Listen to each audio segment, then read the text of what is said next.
ఈ అఖండ భారతదేశంలో ఉన్నటువంటి ప్రతి ఒక్క వ్యక్తి స్వచ్ఛగా సమానత్వంగా భావ ప్రకటనతో హాయిగా జీవిస్తున్నాడంటే దానికి గల కారణము భారతదేశ రాజ్యాంగము. ఈరోజు భారతదేశ రాజ్యాంగ దినోత్సవాన్ని పురస్కరించుకొని బైన్సపట్నంలో గల మన అంబేద్కర్ స్టాచ్యూ ముందర బైన్సపట్నము అదేవిధంగా చుట్టుపక్కల గ్రామాల నుంచి వచ్చినటువంటి మాలా సంఘం మహానాయకులు ఈరోజు అక్కడ పోస్టర్ను విడుదల చేయడం జరిగిందన్నమాట.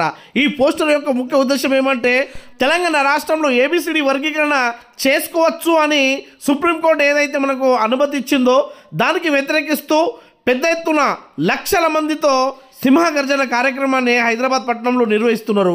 డిసెంబర్ 1వ తారీఖు రోజు గ్రామాన పల్లెన వాడ నుంచి కొన్ని వందల వేల మంది వచ్చి ఈ కార్యక్రమాన్ని విజయవంతం చేయాలని అక్కడ మాలా సంఘం నాయకులు అక్కడ పిలిపివ్వడం జరిగింది.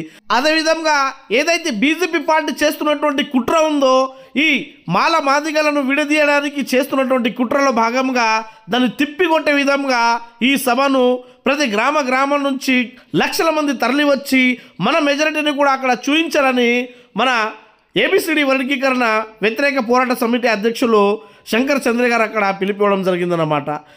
కాబట్టి ఈ డిసెంబర్ 1వ డేట్ రోజు ప్రతి గ్రామాన పల్లెలో ఉన్నటువంటి పెద్ద మొత్తంలో కార్యకర్తలు అభిమానులు మాలా సంఘము అదేవిధంగా ఉపకులాలు ప్రతి ఒక్కరు వచ్చి ఈ కార్యక్రమాన్ని అక్కడ విజయవంతం చేయాలని కోరడం జరిగింది. ఈ కార్యక్రమంలో భాగంగానే ప్రశంసిత్ గారు, గౌతమ్ పెగిలే గారు, గిరిధర్ జంగ్మే గారు అదేవిధంగా తదితర నాయకులు పాల్గొన్నారు. అదేవిధంగా కాంబ్లే సాहेबराव గారు, వాడేకర్ లక్ష్మణ్ గారు ఈ కార్యక్రమంలో పాల్గొనడం జరిగింది.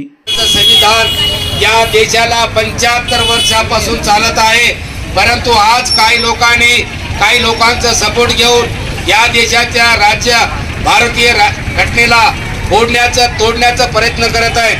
मी या ठिकाणी असं सांगू इच्छितो की या ठिकाणी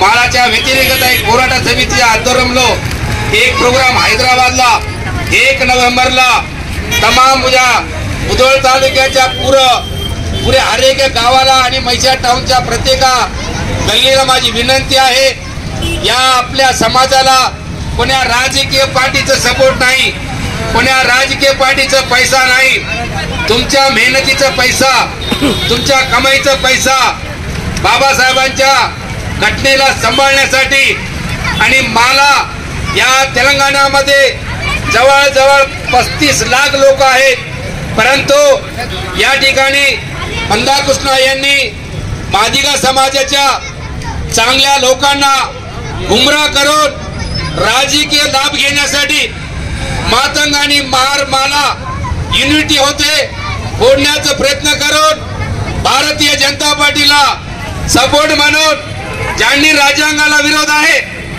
ज्यांनी बाबासाहेबांचे संविधान घेतो त्यांच्या पाठीशी राहून या माला आणि मादिगा समाजाला फोडण्याचा प्रयत्न करून स्वतःच्या फायद्यासाठी हा प्रयत्न करत आहेत.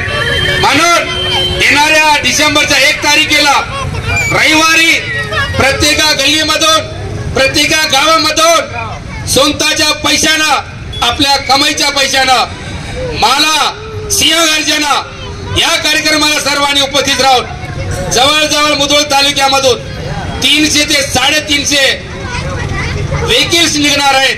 सर्वांना विनंती आहे, एक दिवस आपलं नाही म्हणून, एक दिवसाची कमाई आपली नव म्हणून सर्वांनी या ठिकाणी उपस्थित राहून सिंहगर्जना हा कार्यक्रम विजयवंत करतील म्हणून मी माझे 2 शब्द समाप्त करतो. जय भीम, जय बुद्ध, जय भारत.